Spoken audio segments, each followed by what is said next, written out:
Biochemic के student थे हैदराबाद के बायोकेमिकल के स्टूडेंट में, जब बायोकेमिकल के स्टूडेंट ने हैदराबाद में अपनी पढ़ाई पूरी करी तो हैदराबाद के मेयर को एक चिंता हुई कि हमारे यहाँ जो सीवर की पाइपलाइन है, वो सीवर की जो पाइपलाइन है बहुत ज़्यादा होती है, उससे मटेरियल जो है वो एवरीडे बहुत ज़्यादा प्रोड्यूस होता है।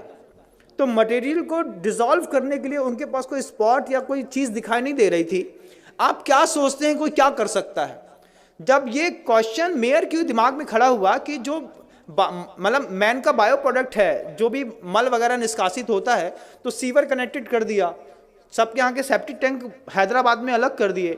अब कनेक्टिविटी बना करके सीवर की पाइपलाइन से पूरे हैदराबाद का जो मल है वो एक जगह पर स्टोर होता था, तो उसको ख़त्म करने के लिए क्या दिमाग कोई चलाएगा? तो बायोकेमिकल के स्टूडेंट ने उसमें लिक्विड क्लोरीन डाल करके उस पीले को वाइट कर दिया, और पीले को वाइट करने के बाद उसमें से उसकी स्मेल गायब कर दी। क्लोरीन NaCl, आपने अगर नमक का सूत्र सुना हो तो बंधुओं, मतलब सोडियम अलग होता है, क्लोराइड अलग होती है, NaCl2 ये उसका रासायनिक फॉर्म है। और जहाँ हम रहते थे पहले HGM, वहाँ पे Hukumchand jute mill and industries, और मतलब नमक से क्लोरीन बनाने का प्रोसेस वहीं पे होता था। लिक्विड क्लोरीन होती है, पाउडर फॉर्म में क्लोरीन होती है, गैस फॉर्म में क्लोरीन होती है, और सब अलग अलग चीज़ों में काम आती है। जो बांस के पेड़ होते हैं उसको साफ़ करने के लिए लिक्विड क्लोरीन काम आती है, जिससे आपका पेपर बनता है और जो बिल्कुल वाइट हो जाता है। तो वो बायोकेमिकल के जो स्टूडेंट हैं, वो बायोकेमिकल के स्टूडेंट ने पूरे के पूरे जो मल हैदराबाद के बाहर इकट्ठा होता था उसमें क्लोरीन को डाल करके मिक्सअप करके पीले से वाइट कर दिया।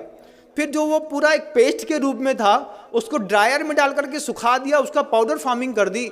और सबसे बड़ी बात तो ये है कि कानपुर की गुटखा फैक्ट्रियों में बेच करके बड़ी बड़ी कंपनियों के गुटकों में पैक होकर के वो मल लोगों को पाउच में अंदर तक खिला दिया। ये ज्ञान के दुरुपयोग का युग है बंधुओं। आपको आश्चर्य होगा, लगता है ना कि हम जिस कंपनी का गुटखा खाते हैं ये तो बहुत फ्रेश है और बढ़िया है। जब आपको पता चले कि बायोकेमिक के स्टूडेंट की इतनी बड़ी करामात है कि उसने पूरे के पूरे मानव के बायो प्रोडक्ट को क्लोरीन डाल करके उसकी स्मेल हटा करके और उसको गुटके में मिला करके उसमें फ्रेग्रेंस मिला दिया। फ्रेग्रेंस का कारोबार कितना बड़ा है कभी आप सोच भी नहीं सकते, कुछ नहीं सोच सकते। और आपको तो खुलते ही साथ ही खुशबू आती है, एक तेज स्मेल। आप किसी भी कंपनी के गुटके को 5 मिनट के लिए एक पानी में डाल दीजिए, थोड़ी देर उसको हाथ से मसल के देखिए, फिर आपको पता चलेगा, जब इसकी स्मेल हट जाएगी फिर उसको खा के देखिए, तब पता चलेगा कि हम अपने मुंह में क्या खाते हैं। उसमें चूना और कांच दोनों मिलाया जाता है कि कांच से बारीक कांच का पाउडर रहता है जिससे आपकी जबान थोड़ी सी कटती है, और चूना उसके ऊपर लगता है तो आपको थोड़ी सरसराहट सी होती है। इसके चक्कर में आप बार बार माउथ फ्रेशनर के रूप में ऐसे पाउच के प्रोडक्ट खाते हैं। बायोकेमिक के स्टूडेंट ने पूरा का पूरा मानव मल उठा करके पाउचों में पैक करके कानपुर की गुटखा फैक्ट्री में जा करके एक बार ऑब्जर्वेशन तो करिए बंधुओं, तब समझ में आएगा ये गुटखा खाने वाले लोग सुबह सुबह मानव का मल खा करके अपनी जिंदगी की शुरुआत करते हैं।